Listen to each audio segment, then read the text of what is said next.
আমি এখন আপনাদের জন্য বানাচ্ছি পনির কিমা। সেজন্য দেখুন পনিরগুলো আমি একটুখানি বড় বড় করে কেটে নিয়েছি, নিয়ে এগুলোকে আমি নুন আর হলুদ দিয়ে মেখে রেখে দিয়েছি। কিছুক্ষণ থাকবে, তারপরে আসছি পরের স্টেজে। পরের স্টেপে বেশ অনেকটাই আমাদের তেল দিতে হচ্ছে, কারণ আমরা পনিরগুলোকে বেশ কড়া করে ভেজে নেব। দেখুন গরম হয়ে গেছে।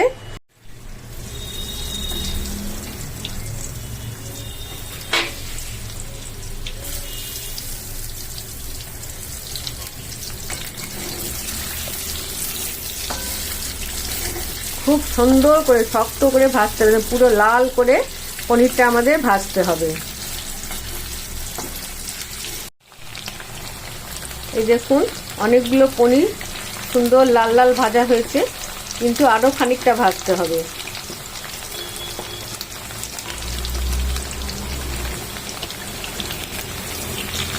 একদম যেন কড়া হয়ে যায়।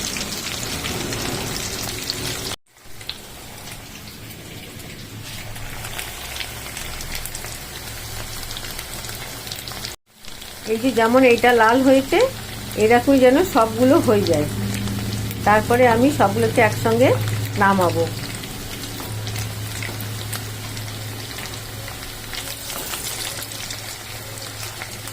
চপার আছে, তার মধ্যে আমি আস্তে আস্তে একটু ঠান্ডা করা পনিরগুলো নিয়ে নিচ্ছি। পনিরগুলো কত শক্ত শক্ত করে ভাজা হয়েছে, পনিরের যে নরম ভাব সেটা নেই, সেটা দেখুন একদমই নেই। সেটাকে আমি ব্লেন্ডারে করে এবারে ব্লেন্ড করে নিচ্ছি। না থাকে তাহলে আপনারা এটাকে হাতের সাহায্যে একটু স্ম্যাশ করে নিতে পারেন। গ্যাসটা ধরিয়ে দিয়েছি, কড়াইয়ে আমি তেলও দিয়ে দিয়েছি। এবার দেখি তেলটা গরম হলো কিনা। তেলটা মোটামুটি গরম হয়ে গেছে। এবার আমি একটু ব্লেন্ড করে নিয়েছি ব্লেন্ডারে, সেটাই এর মধ্যে আমি দিয়ে দিচ্ছি। এই টমেটোটা মিক্সিতে দিয়ে পিউরি করে নিতে পারেন। আমি দেখুন টমেটোটা এখন বেশ সুন্দর একটু ভাজা ভাজা করে নেব। তারপরে স্টেপে আমি এখন আসছি। আমি এখানে 4টে মিডল সাইজের পেঁয়াজ কেটে নিয়েছি, ধনেপাতার ডাঁট নিয়েছি, 2টো কাঁচা লঙ্কা নিয়েছি, আর 1 ইঞ্চি পরিমাণ আমি এখানে আদা নিয়েছি। এগুলো সব নিয়ে আমি একটুখানি ব্লেন্ড করে নিচ্ছি। এর মধ্যে পেঁয়াজ, ধনেপাতা, কাঁচা লঙ্কা কুচিগুলো সব দিয়ে দিলাম। দিয়ে এবার আমি দুটোকে খুব ভালো করে মিশাবো।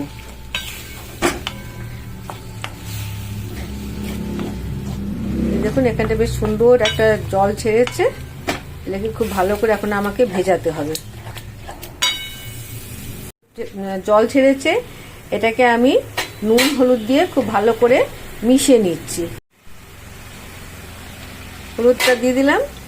এবার এটাকে খুব ভালো করে আমি এখন মেশাবো,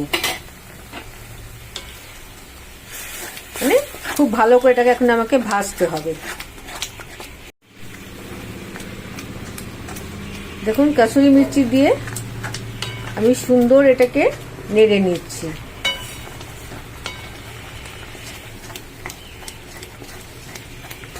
আমি এর মধ্যে দিয়ে দেবো গ্রেট করে রাখা পনিরটা।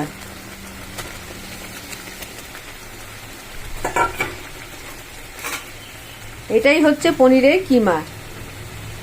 এটাকে আমি গ্রেট করিনি, ভুল বলেছি। আমি এটাকে পনিরের কিমাটা আমি বানিয়ে নিয়েছি আমার হ্যান্ড চপারের সাহায্যে। এইবার দেখুন পনিরটা যেহেতু শক্ত করে ভাজা হয়েছিল, সেজন্য পনির কিন্তু ভীষণ, পনিরে এখন জল লাগবে, প্রচুর পরিমাণ জল লাগবে এর মধ্যে। আগে খুব ভালো করে আমি এখানে মিশিয়ে নিই। ফুটিয়ে রাখা গরম জল একটু পরিমাণে দিয়ে দিলাম।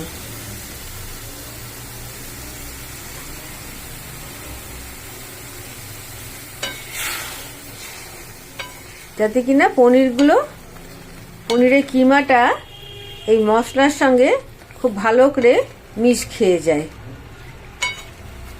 মনে হচ্ছে না? এই দেখুন কি সুন্দর মাংসের কিমার মতো মনে হচ্ছে না? দেখেছেন?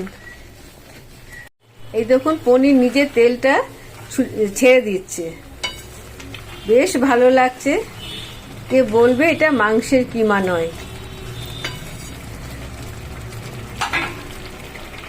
অ্যাড করছি চিনি, এটা কিন্তু অপশনাল। চিনি দিয়ে খুব ভালো করে মিশিয়ে দিচ্ছি। বলা হয় যে নুন আর চিনি দিলে পরে খাবারের টেস্ট একটুখানি বাড়ে বা খাবারটা একটুখানি ব্যালেন্সড হয়। এই দেখুন সব দিক দিয়ে তেল ছাড়তে শুরু করে দিয়েছে পনিরটা। এই অবস্থায় একটুখানি আঁচটা কমিয়ে দিয়ে আমরা একটুখানি বসিয়ে রাখবো ফ্লেমের মধ্যেই। মশলাটা করেছিলাম সেটাও একটু ওপর দিয়ে ছড়িয়ে দিলাম, তাহলে খুব সুন্দর একটা গন্ধ বেরোয়, খেতেও খুব ভালো লাগে।